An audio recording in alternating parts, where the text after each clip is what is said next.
Ready? Yep. Okay, hi. Here we are at South Park Cemetery, near Sangudo, south and west of Sangudo, just a couple of miles. And it is July the 10th, 2022. And this is one of many video interviews that we're doing to help Sangudo future people know their history. So I have with me Donna McKeen Babiy, and I am Iris Lowry Tuftin, and we're just going to tell you a little bit about this and then go on in and see Donna's family, my family, and we'll see how we are for time after that. So in the beginning, my great-grandfather, Frank Cougar Wright, in 1917 donated this land because people were starting to die and there was no place to put them. Then, in 1959, my dad, Clifford and Gladys, donated more land to extend the length of the cemetery. And then in 1996, Joe and Grace Weiss, who lived, our neighbors just over here, donated more land for this parking area where we are. First interment was 1917, and we'll go on in now. I just want to add a little bit. My grandfather actually went across the Cougar Wright Ferry. So Yes. You'll hear a lot more about that as we go on. So Yeah. Okay. here we are in front of my grandparents' graves, or headstones. I can go back a long way in the history of the Sangudo area as well as the whole Lake St. Anne area. Milton McKeen came out from Nova Scotia in about 1908, and my grandmother's, Elizabeth's father, was the Hudson Bay factor at Lake St. Anne for years and years. So Grandma learned to speak Cree at a very early age, and she got to be the interpreter because Peter Gunn himself did not speak any Cree. Grandpa was on the judge and juvenile bench for years. But anyway, this is their headstone.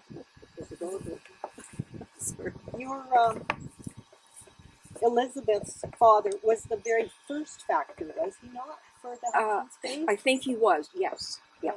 And Elizabeth's father was also the first member, we would call him the MLA, but the first member for the Alberta legislature.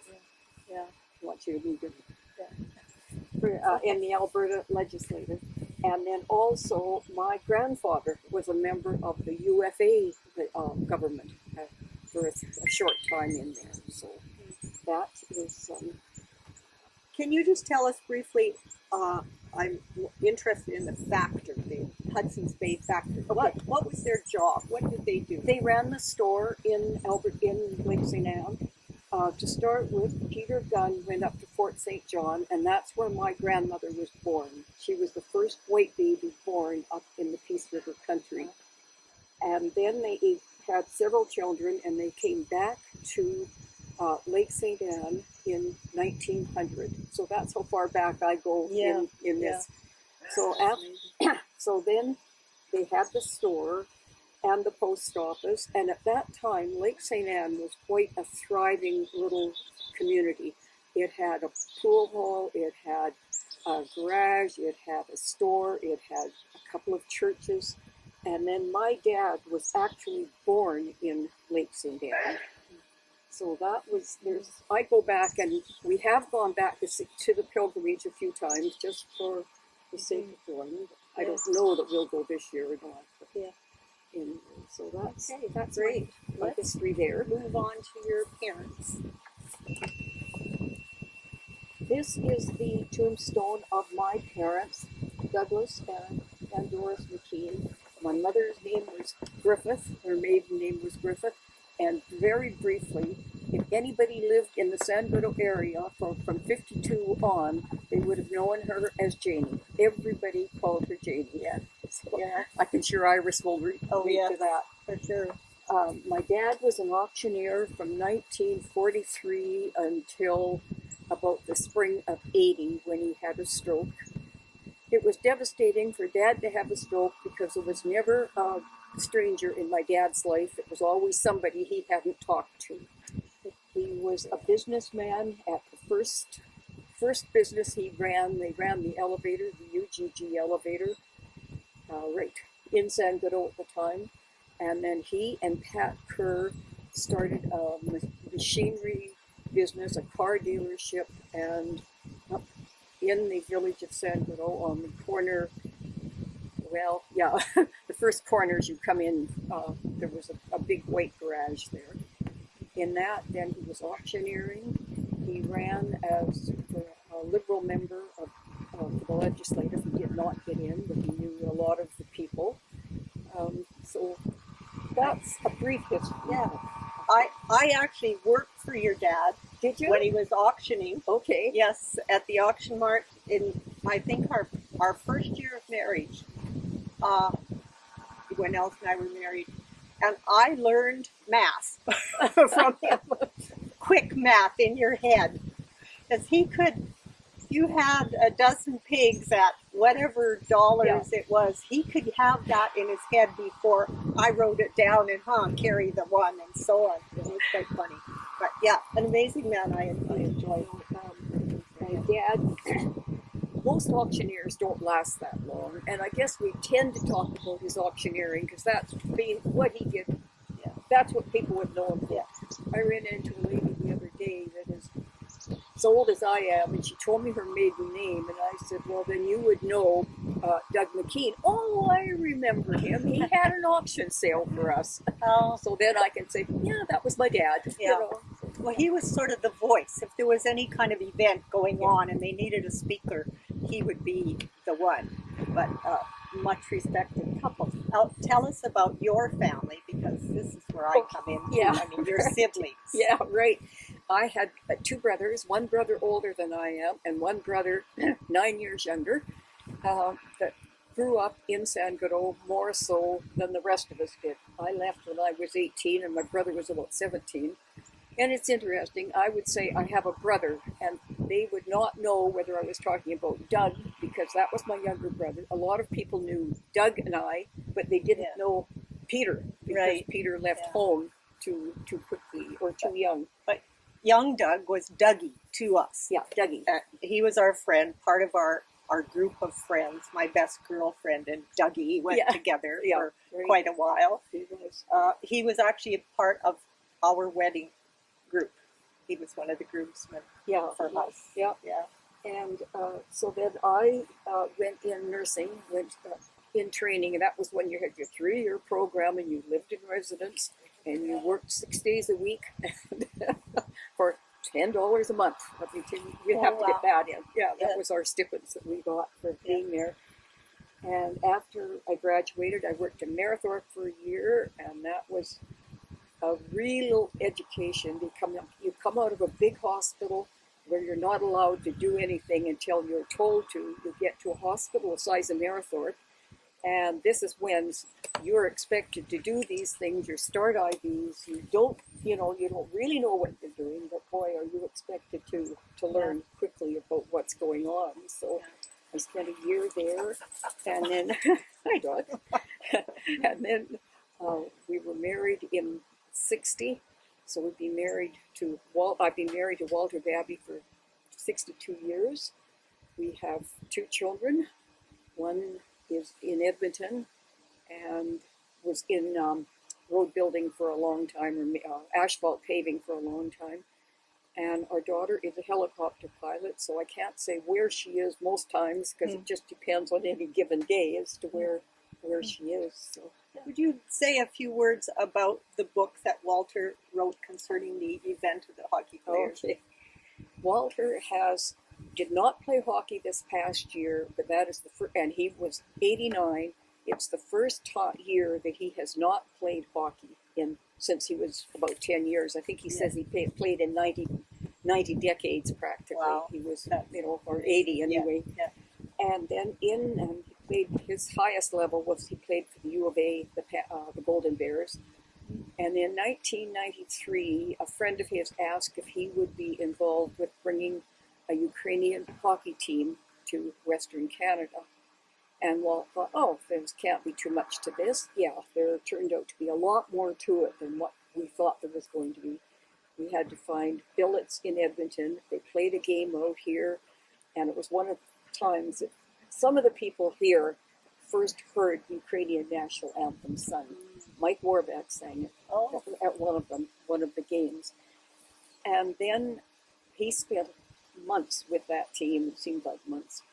And the coach was, as we found out later, was just not a nice fellow. Probably, well, I just can't use the words I would like to describe him, but he ended up by committing suicide in jail in the U.S. Because he was sexually abusing boys, but not just sexually, but physically, mentally, emotionally. He was just an awful person. So that was a really hard time when we had him around. Well, I really enjoyed reading the book. Maybe enjoy isn't the right word. It was disturbed by reading the book. And I don't know whether you read just Walt's book, but then one of the players wrote a book. And if you think Walt's is disturbing, you should read Max's, because he's far more graphic. And he, again, doesn't use names, but he's far more graphic. And because we know a lot of the stories, it puts a lot of light into some of the things that we saw going on. And none of the boys would ever talk about any of their experiences. And we at one time had 3 or 4 at the farm in the summer, and they would never ever, Walt found out a little bit, but they never ever found out how abusive that coach was. And they couldn't tell each other because they didn't know who they trusted and who they didn't. It was a terrible, terrible time. Yeah. So. Okay, thanks, Donna. Let's move on to my family. Yeah. You want to say that words introduce him? Yeah.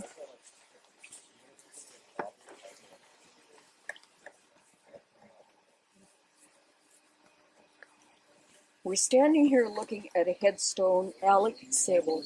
Alex Sable would be called a street person in this day and age. He had a little shack, but he just roamed the village, and we're never sure what he lived on, and he was just the town character when I was growing up in Sangudo. Yeah, I don't know if I ever heard him say anything or a couple of words, but you could count on him being on the street, standing on the corner, just watching. And Nels's cousin, Bev Edgar Reese, told us just the other day that when she was a little girl, 3 or 4, and was allowed to walk uptown, maybe she was older, he would give her a nickel every time he saw her. So he was a kind old gentleman. He never hurt anyone. And I'm sure that the cemetery itself did this. It wasn't something, he didn't have family. He had no family at all. So. Yeah. Okay, we're here with Norman and Ella Thibbert, and we knew this family well. Well, I didn't. I was too young. But I do have actual shirt-tail relationships in 2 ways with this family.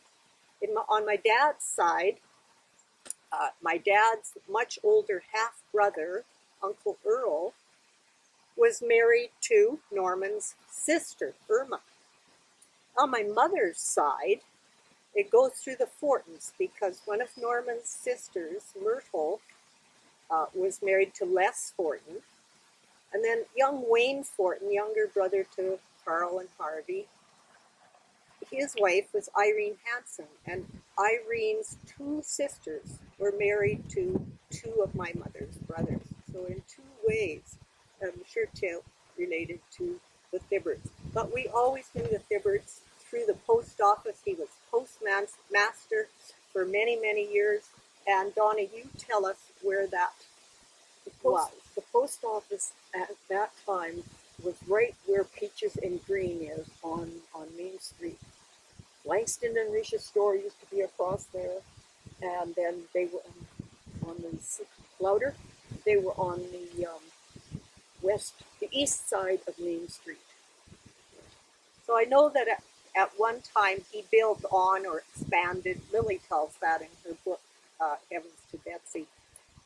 And now about their family, they had 3 children, and you're saying that you were friends with the oldest one, Louise. Louise was the oldest one, and her birthday, I think, was the 26th of December. And I'm not exactly sure, but I know poor Louise never got to have a birthday party because it was always at Christmas time. Yeah. But no, And then Janice, and then Butch, and the lady behind the camera is Butch's Betty, our dear friend Betty. Thank you, Betty. We're going to move on and to someone else. Okay, we're here now with my grandparents, David and Pearl Lowry. I never knew Pa Dave, as my dad would refer to him, because he passed away in 1940, and I was born in 46. But I certainly knew Grandma Lowry. Pearl was her first name. Now, they came in 1911, but prior to that, 1904, my great-grandfather, Pearl's father, Franklin Charles Wright was his real name, but he was known as Cougar, a nickname. He came in 04, squatted until they were able to claim the land and register it in 1906. Then his family came, his daughters and more sons. His first son, Uncle Lorne, came with him. He's not buried in this cemetery. Later, his daughters, Pearl and Aunt Lily and Aunt Lydy. But Pearl, Grandma Lowry, was quite a character.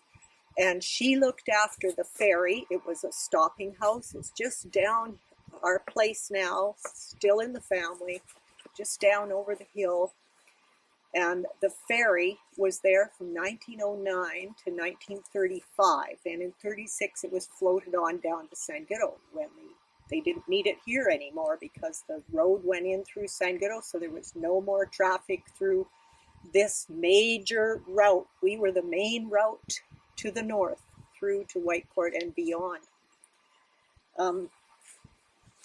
So anyway, I think we'll move on from here to my parents and tell more of the story. And we're going to get more of the Lowry story when we do a different interview.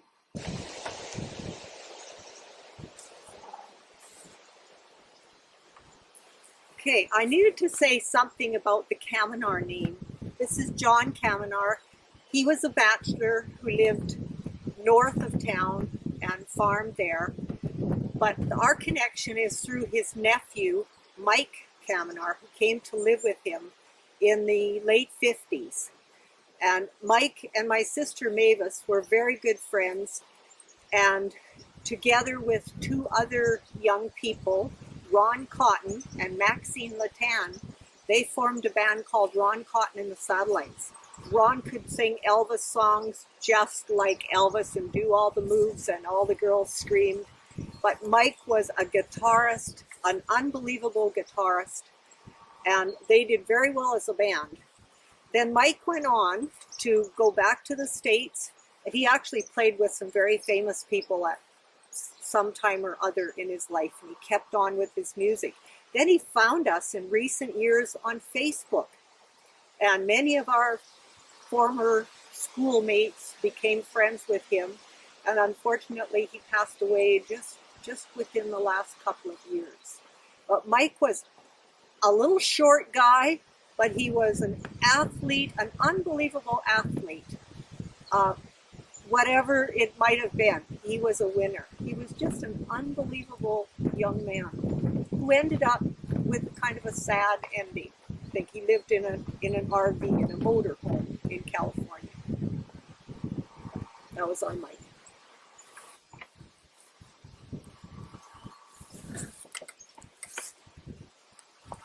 Just step in a little bit closer, Dawn. Tell us who this fellow was. Yeah.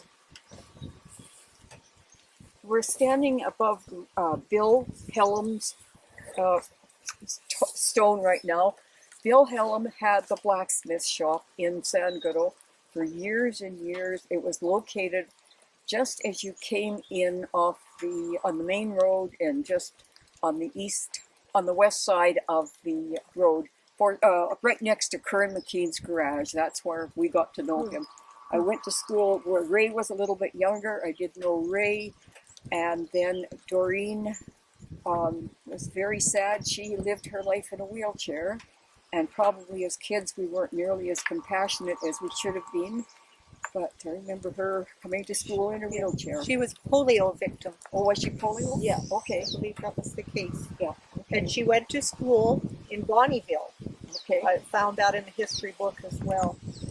Okay, and son Ray, Ray's daughter recently made connection with Denny, and I can't remember the exact how, whether they came by the cemetery and ran into him, and they were on electric bikes, she and her husband, and they came back the second time. Interesting how you can make connections with some of these people. Yeah. Okay, so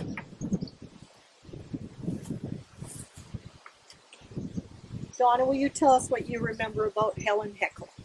Remember, Helen Heckel was a good friend of my grandmother, Janie, that I talked about. So they had a little class. There was Janie, and there was Mrs. Gibson, and Cora Weiss, not Weiss. Come to me in a minute. Anyway, another name. But Mrs. Heckel ran a little store, and it was always called the drugstore. But she had pretty well anything in it: school supplies, drugs. No prescription drugs. They were just over-the-counter drugs. Yeah. Shampoo and probably films. She had. She lived in the back, and I think she rented the outstairs up. Yes. I remember a fellow from the bank lived upstairs. Yeah. And my Aunt Mary, my mother's older sister Mary, lived with her for a while Mary worked in town working for Philip Keeley. Okay. Yeah. And then when the dorm burned, and Aunt Lily was living at the dorm, then those kids all had to find a place to go. Mary was upstairs at Helen Heckel's, and Lily and another gal moved in with her, all crowded into one small bed. So they were there for a brief time, I think, before they found someplace else. But I remember that store so well. It was just really a little hole in the wall, not much. And they sold the newspaper. Yes, they had magazines and comic books. And our friends over here, relatives, the Weisses, were very good friends with her. And she used to give covers torn off when they couldn't be sold to the Weisses. And we used to go and sit and read comic books by the hour there. She was kind of a bit of a grouch. Maybe not as bad as what Aunt Lily makes her out to be in Heavens to Betsy. But yeah, not a real pleasant lady. Yeah. But we're glad that she had a store back. Yeah, we did. We used to go down there, and she had candies and chocolate bars and things like that. So, yeah. And she was another one that used to have Christmas dinner with us quite regularly. I was telling Iris a while ago, my mother would find orphans at Christmas, those that didn't have family. Uncle John Vaness, Mrs. Heckel, and I can't remember who else offhand, but as we walk around the cemetery, I know I'll find other people that I had Christmas dinner with. Yeah. Just a side note, there are approximately 700 interred here in South Park. Wow. Okay.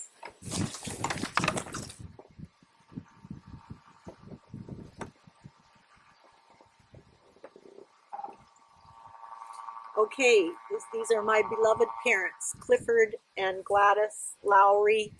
Clifford was always known in his younger days as Dick, but he finally convinced people to go back to his proper name later on.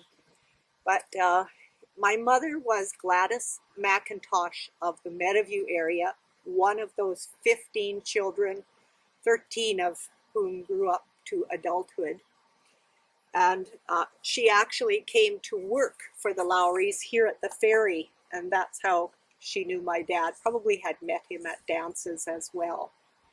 But Dad has always been here, this land, from the very beginning, grew up and never left, except for 1 year, I think, out at the coast in the logging industry, which he hated.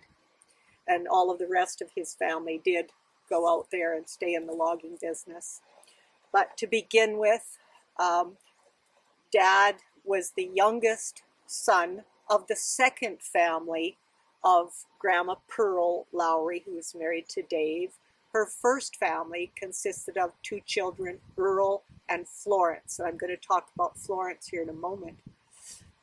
then Dad and Uncle Clint Lowry, was her second family. So they were much younger. And we're going to be covering a lot more about Mom and Dad when Denny and Mavis and I get together for a talk later on. So let's focus over here on Florence and tell a bit of that story.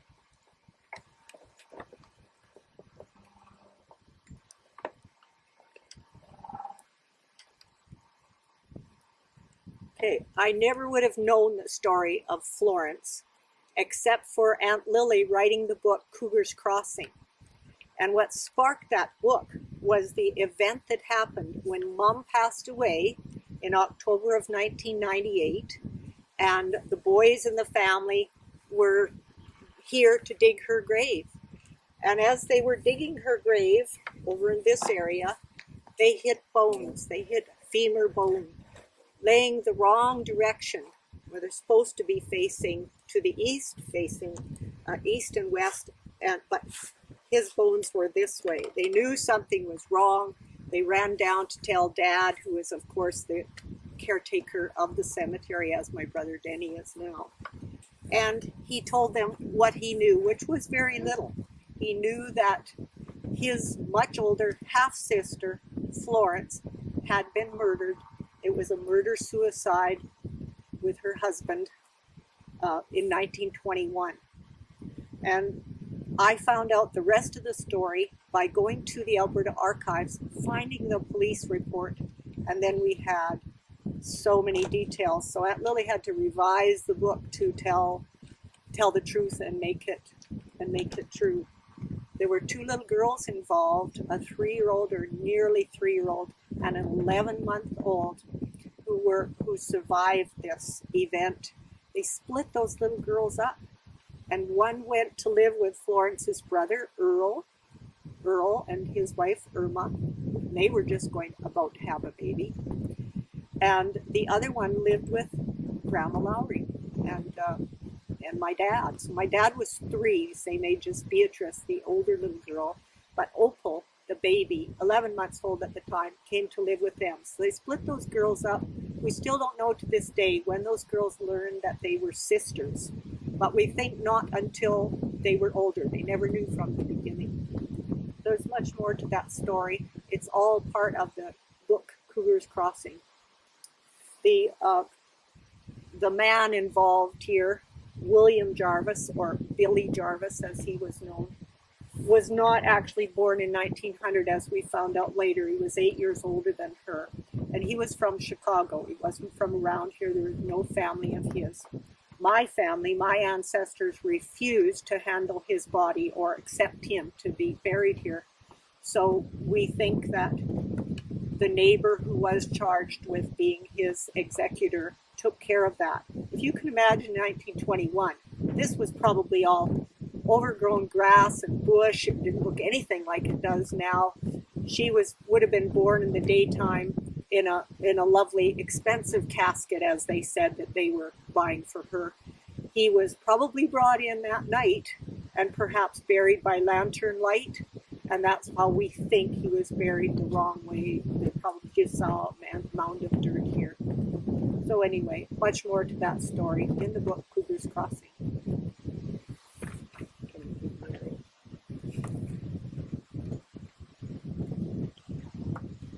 Okay, this is George and Mary Chernachan. They came to Sangudo in 1948, and then he built the Massey Ferguson and Versatile equipment dealership. And it was down in the south end of town, south of the community hall where it is now. Quite a large lot there. So he was instrumental in helping out all the local farmers get what they need in the way of farm implements. But my connection is through their 2 boys. They had 2 sons. Terry was the older one, 2 years older than me, my brother Denny's age, and Ronnie, as we always knew him, who was my age and part of our group, Dougie McKeen, Ronnie Andrew, Ronnie Chernachan, many others, my friend Mickey. They were good friends of my mom and dad's. At one point, the Chernachans and my parents took a trip up north camping trip, went way north together. Okay, but the sad thing in their family is at the next headstone, our dear friend Terry was only 27 years old when he passed away in Mexico. And Terry had taken over his parents' equipment dealership. He was also an avid curler, and I know that he looked after the curling rink for some time. He was a fantastic curler. I was lucky enough to curl with him in high school. Boy, he could throw a sizzler in there. And those were the days of the old corn brooms. And he could make that thing slap, slap, slap. You could hear it, I think, for blocks around. Yeah. But he was an amazing, amazing curler. And just a great human being, a very, very good friend. We're sorry to see him go so young.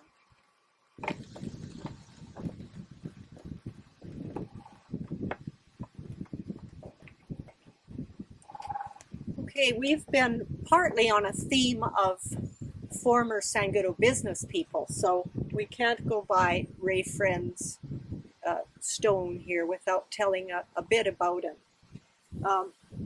I knew him more in very recent years after we moved back here, and I actually delivered Meals on Wheels to him for a while in the house that he had next to the library here in town.